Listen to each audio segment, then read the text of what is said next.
Susan Parker was out on my lake today. Yes, my lake. Sitting on a folding chair like she was the queen of wetlands, declaring it a community asset in her live stream. Meanwhile, just upstream, nature was getting impatient, and let's just say, lakes don't like being stolen. What she thought was a PR stunt might just become the world's shortest community outreach project.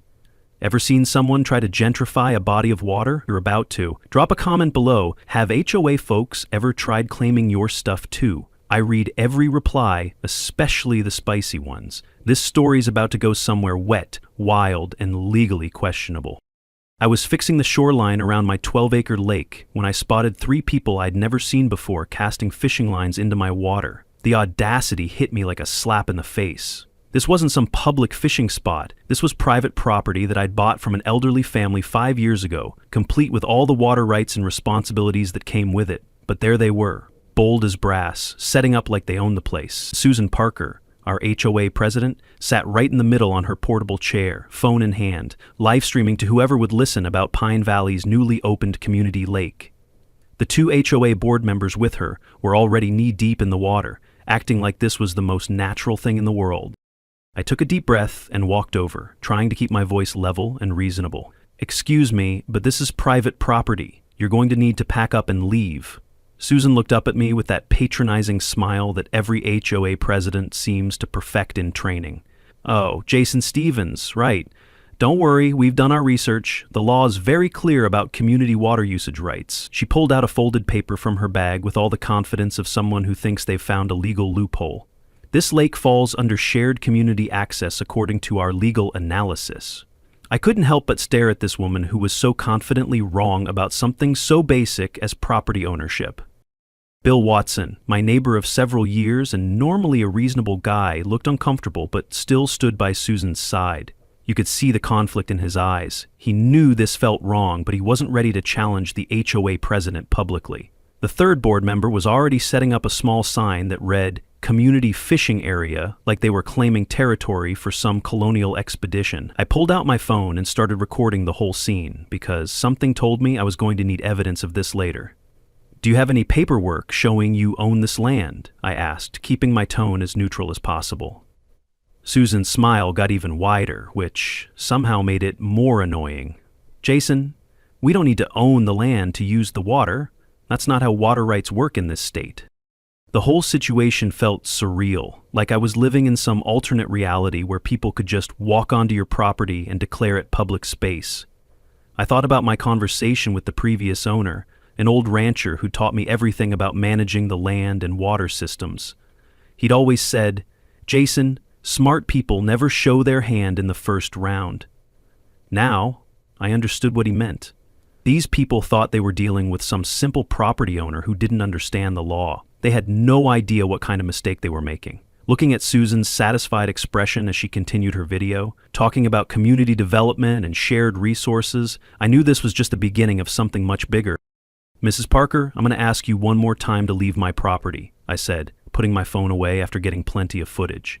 She stood up, brushing imaginary dust off her expensive workout clothes, and gave me a look that could freeze water. "Jason, we'll be back tomorrow and the day after that. This is a community asset now, and we have every right to be here.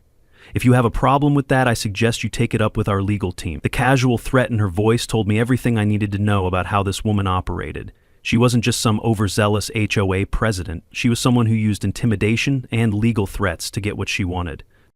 As they packed up their fishing gear and folding chairs, Susan made sure to leave that little sign stuck in the mud by the water's edge. It was a small thing, but it felt like marking territory, like a dog claiming a fire hydrant. Bill Watson gave me an apologetic shrug as they headed back to their cars, but he still followed Susan like a reluctant soldier following orders. I watched them drive away, noting how Susan's expensive SUV had a realtor's license plate frame. Interesting detail that I filed away for later. The silence that fell over my lake after they left felt heavy with the promise of more trouble to come. Standing there alone by the water, I thought about what the old rancher had told me about the dam system upstream. When Susan said, "We'll be back tomorrow," I smiled for the first time since this whole thing started. "Mrs. Parker, you think I'm just some regular guy who doesn't know the law? Big mistake. You haven't met my friend upstream yet." I needed to understand what I was really dealing with. So I reached out to Bill Watson the next morning. Bill had been my neighbor since I moved here, and despite his loyalty to Susan, he was fundamentally a fair person. When I explained that I wanted to attend the next HOA meeting to understand the situation better, he agreed to let me know when it was scheduled.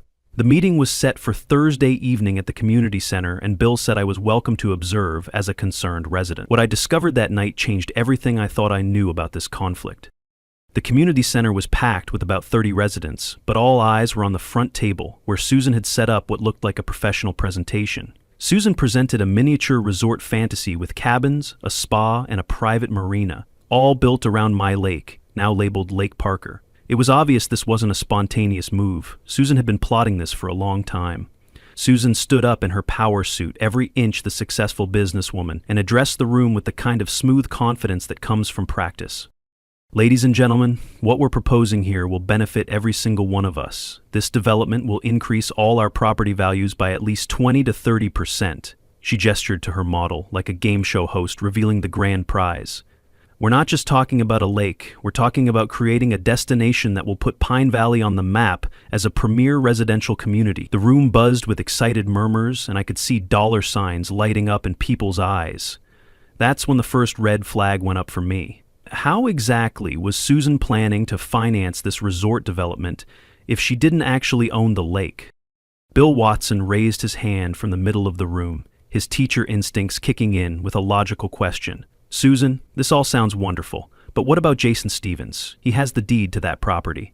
The room went quiet for a moment, and Susan's smile never wavered. Jason may own the land, but not the water, she claimed, waving some legal printouts like Holy Scripture. We have precedent cases and state water law documentation that clearly supports our position. Jason Stevens may own the dirt, but he doesn't own the water. That's when I noticed something that made my blood run cold. One of the board members leaned over to whisper something to Susan, and she nodded toward a map on the wall. The map showed all the properties surrounding my lake, and at least 6 of them were marked with little red dots. By the way, Susan continued, my husband's real estate company has been working with several families in the area who are excited about this development. We've already secured purchase agreements on multiple properties at very favorable prices. The pieces started clicking together in my head like a combination lock opening. This woman's husband had been buying up land around my lake for the past year, probably at below market prices because the sellers had no idea about the resort plans. I sat there, listening to Susan paint this picture of community prosperity while realizing that every word was carefully calculated to hide the truth. This wasn't about community development or shared resources. This was about creating a luxury resort that would make Susan and her husband very wealthy, using my lake as the centerpiece of their private business venture. The legal research she kept mentioning was probably as solid as tissue paper, but most of these people weren't lawyers and wouldn't know the difference. They were hearing about increased property values and community amenities, not about the legal theft of someone's private property. The meeting ended with a vote to pursue community water access rights that passed by a wide margin. Only Bill Watson and 2 other residents voted against it, while everyone else got swept up in Susan's vision of lakefront prosperity. As people filed out, chatting excitedly about their future resort community, I heard Susan quietly telling another board member that they needed to resolve the Jason Stevens problem within the next week. The casual way she said it, like I was just an obstacle to be removed rather than a person with legal rights, told me everything I needed to know about how she viewed this situation. Walking back to my truck, I thought about that 3-dimensional model and all those red dots on the map. Susan wanted to rename my Lake Park Resort? Fine. But first, she needed to learn a lesson about who actually controlled the water in this equation. It was time to pay a visit to the old dam that apparently no one remembered existed. I drove up the mountain the next morning, following a winding dirt road that most people probably assumed led nowhere important. The old rancher who sold me the property had shown me this route during our final walkthrough, explaining that it was part of the land package but mostly forgotten by everyone else in the area. The dam had been built in 1945, back when water management was handled by individual landowners rather than government agencies. What made this situation perfect was that the dam was completely legal, fully documented, and absolutely crucial to the water system that fed my lake, and Susan Parker had no idea it existed. The structure itself was impressive for something built almost 80 years ago. Hidden in a grove of old oak trees, the concrete dam stretched about 50 feet across a natural canyon that channeled water from the mountain springs above. I pulled back the canvas tarp that had protected the control mechanism from weather and debris, watching dust motes dance in the morning sunlight as the brass wheel was revealed. This wheel controlled everything. Open it fully, and water flowed freely down to my lake. Close it completely, and the lake would drain like a bathtub with the plug pulled. The previous owner had taught me how to operate it during his final months, when arthritis made it too difficult for him to manage the system himself. I found the old logbook tucked inside a waterproof box near the controls, its leather cover cracked but still intact. The entries went back decades, tracking water levels, seasonal adjustments, and maintenance notes. But it was the final entry, written in the old rancher's shaky handwriting, that made me smile. If greedy people ever try to steal this lake, let them learn who really controls the water. Below that, in darker ink, he'd added, "Water can nurture life or teach lessons. Choose wisely." Reading those words, I understood that he'd faced people like Susan before, probably more than once over the years. He'd left me more than just land and water rights. He'd left me the tools to protect them. I spent an hour checking the entire system, testing the wheel mechanism and inspecting the dam structure for any signs of weakness or damage. Everything was in perfect working order, maintained by decades of careful attention. The brass wheel turned smoothly, and I could hear the water flow change as I made small adjustments. This was real power, not the kind that came from intimidation or legal threats, but the kind that came from actually understanding and controlling the systems that mattered. Susan thought she was clever buying up land around my lake, but she'd forgotten the most basic principle of water management: control the source, control everything downstream. I decided to run a small test, just to see what kind of reaction it would generate. I turned the wheel approximately 1/4 turn, reducing the water flow by about 30%. It wouldn't drain the lake, but it would definitely be noticeable to anyone paying attention. Then I sat back and waited to see how long it would take for someone to notice. The beauty of this system was that it looked completely natural. Seasonal variations in water levels were normal, and most people wouldn't think twice about seeing the lake a little lower than usual. The call came faster than I expected. Bill Watson phoned me that afternoon, his voice concerned but not panicked. "Jason, I don't know if you've noticed, but the lake level seems to be dropping. Susan's pretty worried about it, and she's talking about calling in environmental experts to figure out what's wrong." I kept my voice neutral and helpful. "Yeah, I noticed that too. Could be seasonal variation, or maybe there's a leak somewhere in the underground system. These things happen with natural water sources." Bill seemed satisfied with that explanation, but I could hear Susan's voice in the background, sharp and demanding answers that no one could give her. That evening, I drove back down to check on my lake and found Susan standing at the water's edge with what looked like a measuring tape, trying to document the exact change in water level. She'd brought another board member with her, and they were having an intense discussion about environmental sabotage and underground system failures. I parked where they could see me and walked over casually, playing the role of concerned property owner. "Any idea what's causing the water level drop?" I asked, genuinely curious to hear her theory. Susan looked at me with suspicion written all over her face. "I think someone is deliberately interfering with our lake," she said, emphasizing the word "our," like she was marking territory. Standing there by the water, watching Susan frantically try to solve a problem she didn't understand, I felt that same smile from the day before creeping across my face. She had no idea that she was looking at the person responsible, and she definitely had no idea that this was just a gentle warning shot. Tomorrow, I'd turn the wheel back to normal, and the water level would mysteriously return to its previous height. But tonight, Susan Parker was getting her first taste of what it felt like when someone else controlled the things she thought belonged to her. "Water can nurture life or teach lessons," the old rancher had written. Tonight, Susan was getting her first lesson. The next morning brought exactly the kind of escalation I'd been expecting. Susan and her HOA team didn't just come back. They came back with reinforcements and a clear intention to make this lake their permanent base of operations. I watched from my kitchen window as they unloaded what looked like a small camping expedition. Multiple folding chairs, a portable table, fishing equipment for at least 6 people, and a large banner that read, "Pine Valley Community Lake, free fishing for all residents." The audacity was breathtaking, but what really got my attention was the professional-looking camera equipment they were setting up to document their community outreach event.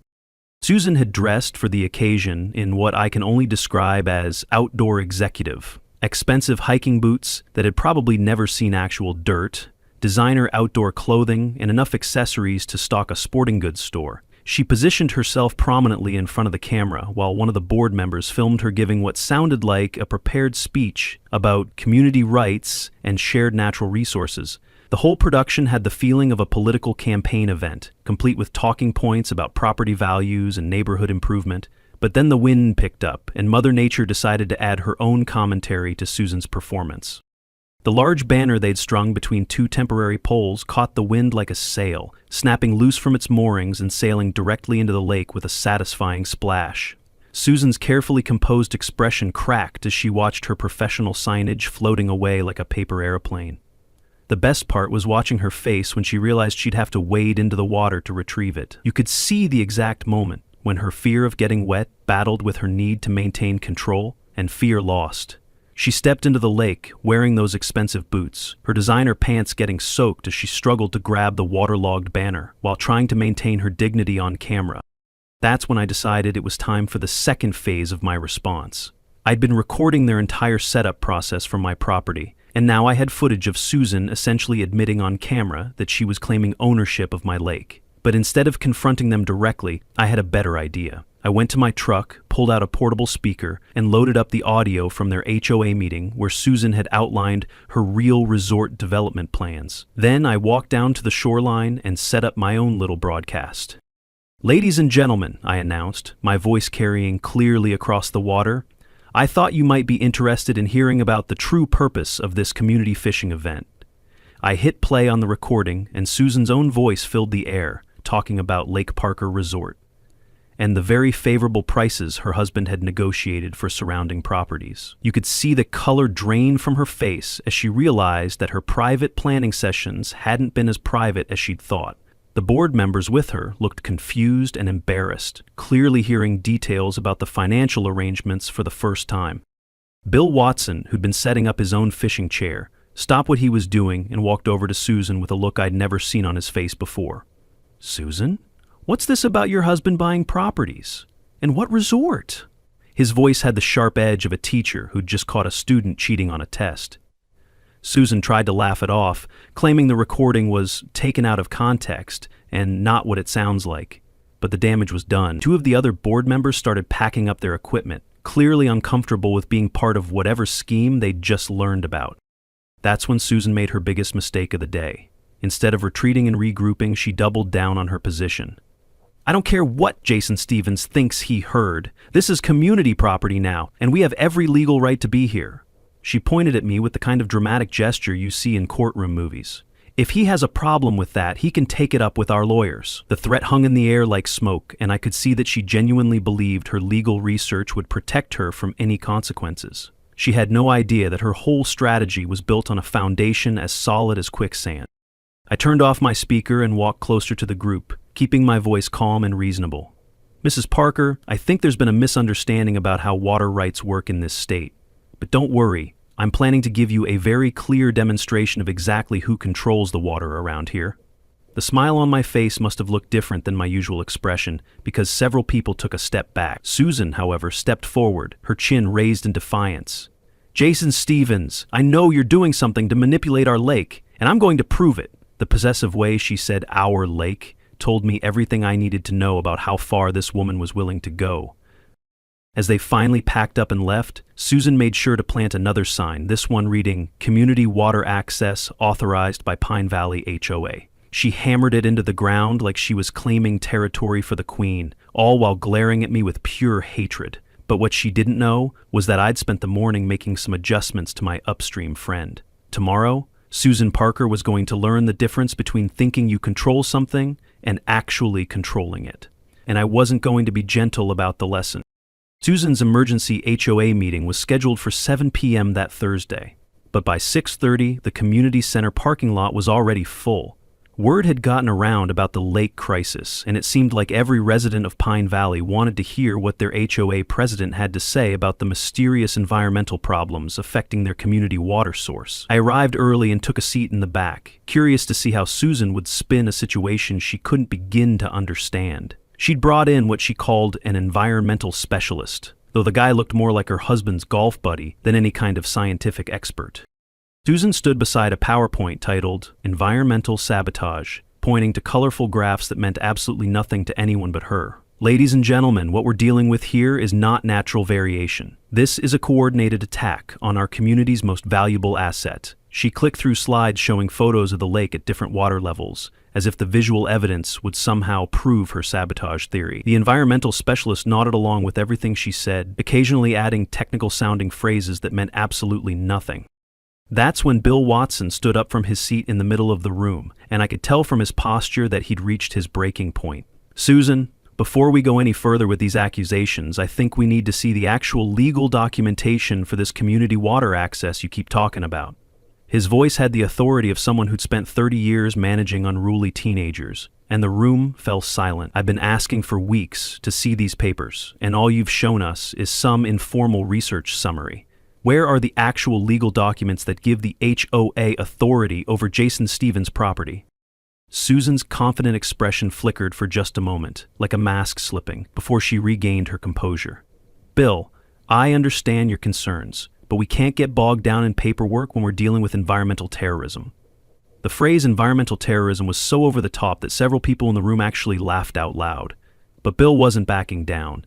He walked to the front of the room, past Susan's presentation setup, and faced the crowd directly. I want everyone here to understand what's really happening. Susan and her husband have been buying properties around Jason's lake for months, planning to build a private resort, and now they're trying to steal the lake itself to make their business plan work. The room erupted into confused chatter as people tried to process what Bill was saying. Susan's face went bright red, and she started talking faster, trying to regain control of the narrative. That's completely false. Everything we're doing is for the benefit of this community. Bill Watson is obviously being influenced by Jason Stevens, but the damage was done. When your own board member calls you out publicly for lying, it's hard to maintain credibility. That's when Bill did something that surprised even me. He reached over to Susan's folder of legal documents and started pulling out papers. Let's take a look at this legal research, shall we? Bill announced, holding up the first document. This is a printout from a real estate blog about water rights in general. This one is a Wikipedia article about community property laws. And this?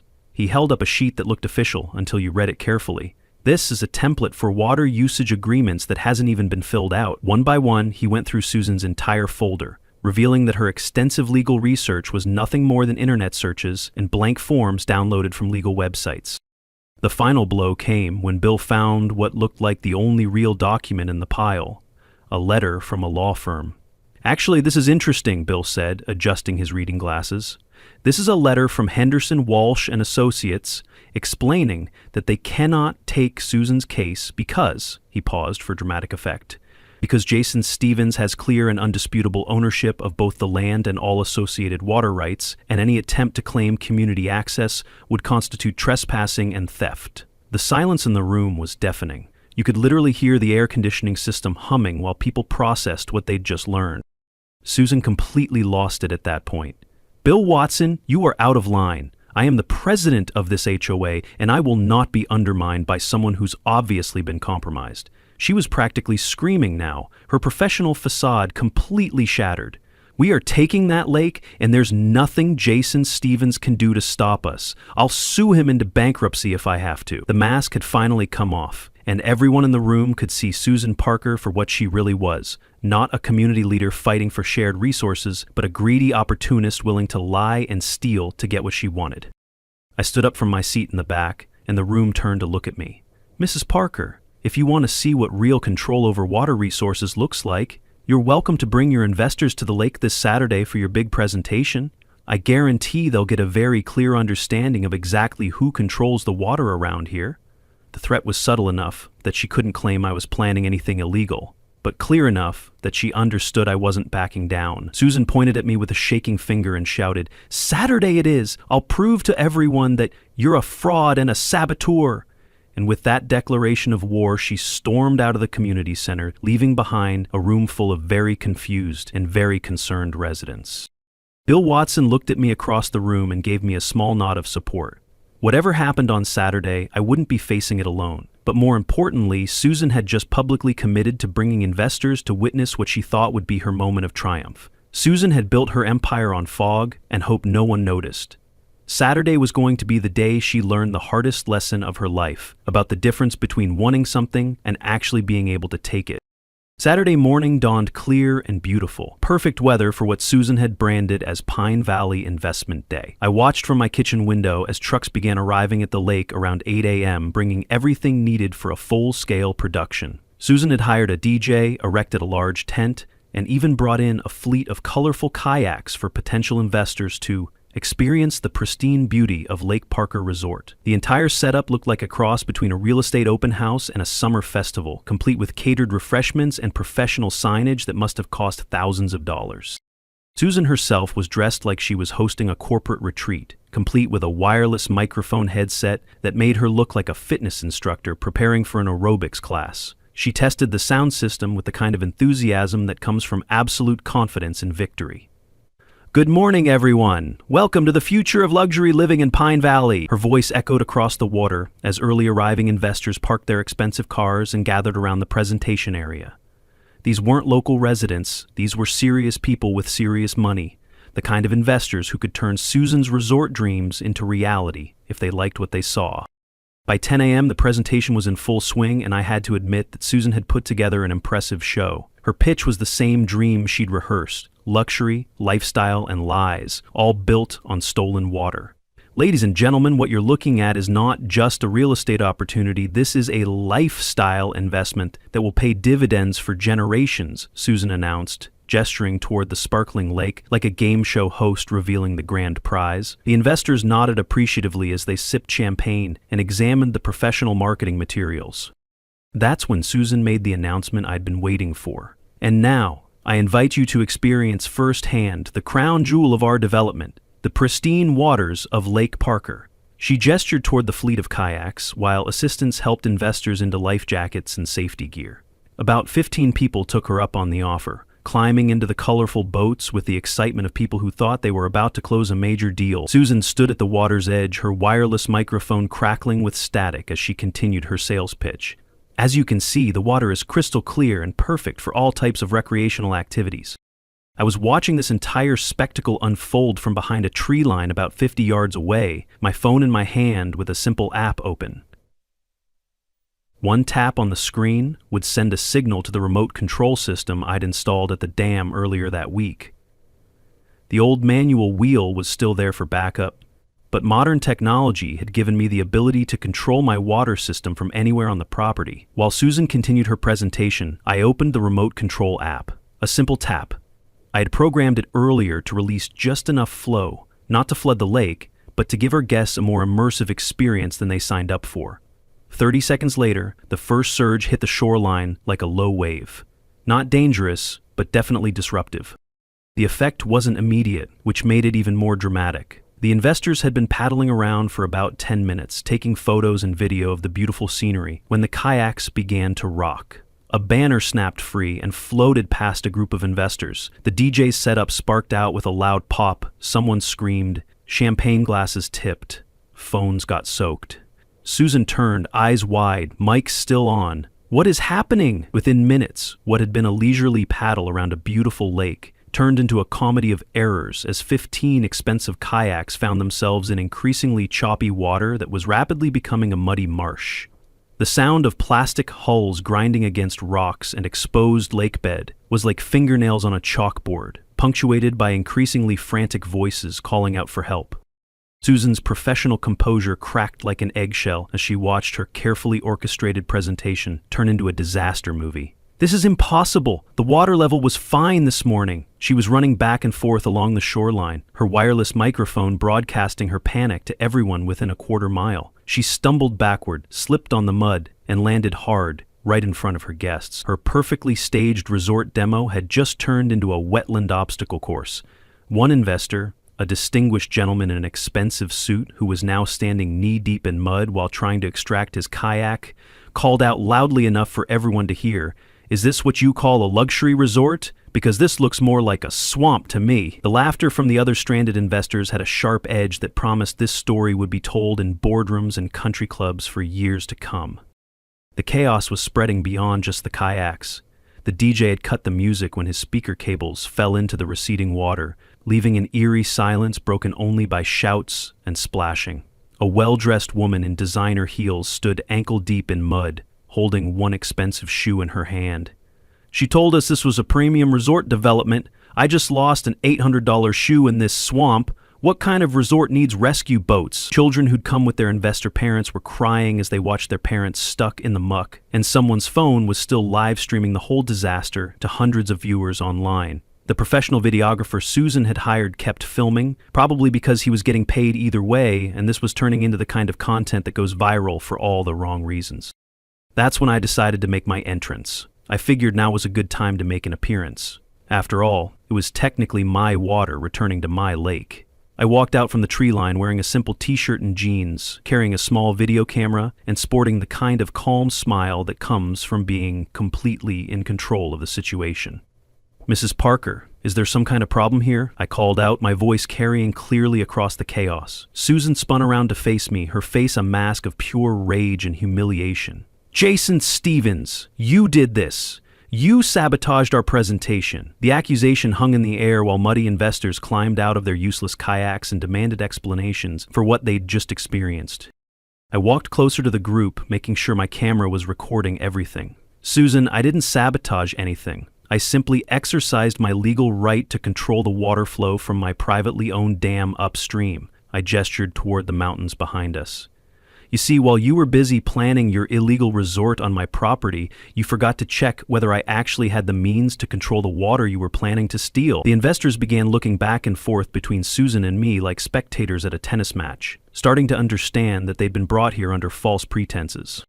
Bill Watson chose that moment to arrive with his own camera and a folder full of documents. "For anyone who's interested," he announced in his clear teacher's voice, "I have copies of Jason's property deed, water rights documentation, and the letter from Susan's own lawyers explaining why her claims are completely fraudulent." The final piece of Susan's credibility crumbled as investors realized they'd been lied to about the most basic legal aspects of the deal. One by one, they began walking back to their cars, some muttering about wasted time and others making phone calls that probably involved phrases like legal action and fraud investigation. The moment that sealed Susan's fate came when her own husband appeared at the edge of the gathering. I could see her face change when she spotted him, a flicker of hope that maybe he was coming to support her. She walked toward him, lowering her voice so the investors couldn't hear. "David, please, we can fix this. The water will come back, we just need to explain." But he stepped away from her, his expression cold and final. "Susan, I told you this scheme would backfire. I've already filed the divorce papers and sold every property we bought around this lake. I'm not going to prison because you couldn't accept that some things don't belong to us." Then he turned to address the crowd directly. "Ladies and gentlemen, I want you to know that I've just filed for divorce and sold all properties associated with this development project at a significant loss to avoid any legal complications." He looked directly at Susan with an expression of complete disappointment. "I warned you this scheme would end badly, but you wouldn't listen." As the reality of her total defeat sank in, Susan let out a scream of pure frustration that echoed across the now empty lake bed like the cry of a defeated animal. I pulled out my phone and dialed 911 while Susan continued her meltdown in front of the departing investors. "I'd like to report an incident of fraud and trespassing," I said calmly into the phone. "I have video evidence and witness statements." Susan heard me making the call and tried one last desperate threat. "You'll never get away with this, Jason Stevens. I'll sue you for everything you own." But the words rang hollow, coming from someone standing ankle-deep in mud, wearing a soaked business outfit, while her life's work collapsed around her. The look in her eyes told me she finally understood that she'd picked a fight with the wrong person, and that sometimes the quiet ones are the ones you really need to worry about. The police arrived about 20 minutes later, just as I was reopening the dam to let water flow back into the lake. Officer Martinez, a veteran cop who'd probably seen every kind of scam and scheme imaginable, listened patiently while I explained the situation and showed him the documentation Bill had brought. The property deed, water rights papers, and even the letter from Susan's own lawyers painted a clear picture of attempted fraud that didn't require any complex legal interpretation. "So let me get this straight," Officer Martinez said, looking at Susan, who was still standing in the mud. "You tried to steal this man's lake to build a resort, lied to investors about owning the property, and now you're calling him the criminal?" Susan had finally stopped screaming, but she hadn't stopped fighting. "Officer, this man deliberately sabotaged a legitimate business presentation. He's the one who should be arrested. She pointed at me with a muddy finger, her expensive outfit now looking like she'd been wrestling in a swamp. Officer Martinez looked at the evidence again, then back at Susan. "Ma'am, according to these documents, Mr. Stevens owns this property and has every legal right to control the water flow. What you've described sounds more like trespassing and fraud than legitimate business." The reality of her situation was finally starting to penetrate Susan's delusions of grandeur. Bill Watson had been busy during the chaos, taking statements from some of the investors who were willing to go on record about what they'd been told versus what they'd actually discovered. "Officer Martinez," Bill said, approaching with his teacher's folder full of organized evidence, "I have signed statements from 3 investors confirming that Mrs. Parker misrepresented the legal status of this property and made false claims about community ownership." He handed over the papers with the satisfaction of someone who'd just completed a perfectly graded assignment. "I also have recordings of HOA meetings where she outlined her plans to circumvent Mr. Stevens' property rights." The investigation wrapped up faster than I'd expected, mainly because Susan had been so thorough in documenting her own illegal activities. Her PowerPoint presentations, marketing materials, and recorded statements provided a clear timeline of fraud that any prosecutor could follow like a roadmap. Officer Martinez informed Susan that she was being investigated for fraud, trespassing, and conspiracy to commit theft, charges that could result in significant fines and possible jail time. "Mrs. Parker, I strongly suggest you contact a lawyer because you're going to need one," he said, closing his notebook with the finality of someone who'd seen enough evidence to fill a filing cabinet. As the police car drove away, with Susan in the back seat, still protesting her innocence, Bill Watson and I stood by the lake, watching the water level slowly return to normal. "You know, Jason, I've been teaching for 30 years, and I've seen a lot of bullies think they could get away with anything just because they had a little authority," Bill said, shaking his head. "But I've never seen anyone dig their own grave quite as thoroughly as Susan just did." We watched the last of the investors drive away, most of them still shaking their heads at what they'd witnessed. One stopped to tell me he'd be happy to testify in any legal proceedings, saying he'd never seen such a clear case of fraud in 20 years of real estate investing. The aftermath moved surprisingly quickly, but the impact on our community was deeper than I'd expected. Within days, word of what happened had spread throughout Pine Valley and beyond. The local newspaper ran a front-page story titled, "The Day Pine Valley Dried Up," complete with photos of investors stuck in mud and quotes from witnesses. Mrs. Henderson, an elderly resident who'd always been polite but distant, stopped by my house with a homemade apple pie and a confession. "Jason, I owe you an apology. I voted for that water access resolution because Susan convinced me it would help my property value. I had no idea she was planning to steal your lake. She wasn't the only one." Over the next week, I had a steady stream of neighbors stopping by to apologize for being taken in by Susan's promises. One conversation that particularly stuck with me was with Tom Garcia, a young father who'd been saving to buy one of the lakefront lots Susan's husband had been selling. My wife and I put down a deposit based on Susan's presentation about the resort, he told me, his voice heavy with disappointment. We thought we were investing in our kids' future, not funding someone's fraud scheme. Thank God her husband sold those properties and we got our money back. But we learned a hard lesson about believing sales pitches that sound too good to be true. Stories like Tom's reminded me that Susan's scheme had hurt real people with real dreams, not just wealthy investors who could afford to lose money. The professional consequences for Susan extended far beyond criminal charges. The National Association of Realtors revoked her real estate license permanently after the fraud conviction. The investors who'd attended her disastrous presentation filed a class action lawsuit, demanding reimbursement for travel expenses, lost time, and what their lawyer called intentional misrepresentation causing emotional distress. One investor's attorney sent a particularly scathing letter that became local legend. My client flew from Dallas expecting to visit a luxury resort development and instead found himself trapped in what can only be described as an expensive mud wrestling event. Bill Watson was elected as the new HOA president with unanimous support from residents who were horrified to learn about Susan's schemes. But the conversation we had after the election was more personal than political. We were standing by the lake one evening, watching the water reflect the sunset when he finally said what had been weighing on him. "Jason, I owe you more than an apology. I should have questioned Susan's claims from the beginning.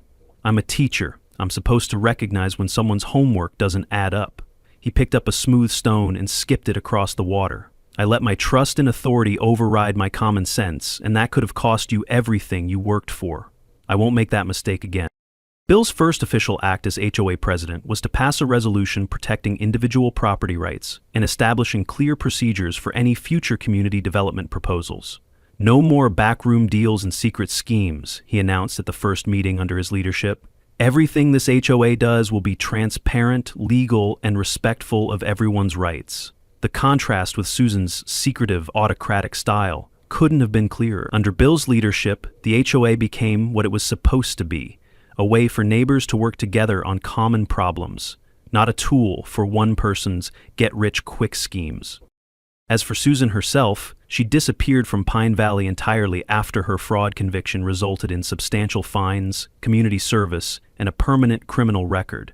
The last anyone heard, she'd moved to another state, where hopefully her reputation hadn't followed her yet. Her attempts to sue me were dismissed so quickly that my lawyer said it was the easiest case he'd ever handle, mainly because Susan had recorded herself admitting to most of the illegal activities she was trying to blame on me. She basically provided us with a complete confession, he told me.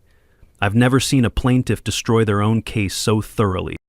I decided to honor the spirit of community that the old rancher had talked about, but on my own terms and with proper legal protections. I opened a small section of the lake for supervised fishing by local children, with clear rules and scheduled times that respected both the environment and my property rights. Bill helped me draft a simple agreement that allowed legitimate community access while preventing any future attempts at exploitation. The kids love having a safe place to learn fishing, and their parents appreciate having a community resource that's managed responsibly rather than seized illegally. On quiet evenings, I sometimes walk up to the dam and think about the old rancher's final words in his logbook. Water can nurture life or teach lessons. Choose wisely. I'm glad I chose to teach Susan Parker a lesson she'll never forget.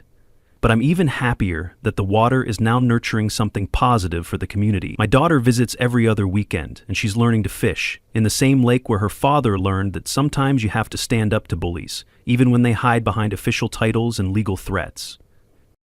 Standing by the water with my daughter, watching her cast her line with the concentration of someone learning an important skill, I realized that this whole experience taught me something valuable too. There are people in this world who think they can take whatever they want just because they have money, lawyers, or authority. But there's something even more powerful than any of those things: knowing exactly what you own, understanding how to protect it, and having the patience to let greedy people destroy themselves with their own schemes. And that's how I taught Susan Parker and the HOA board that sometimes the person who controls the real power isn't the one making the most noise. It's the one who quietly holds the keys to what actually matters. If you enjoyed this story of justice served and lessons learned, make sure to like and subscribe for more tales of ordinary people standing up to those who think they're above the law. Comment below and let me know. Do you think I was too harsh on Susan? Or did she get exactly what she deserved for trying to steal what wasn't hers?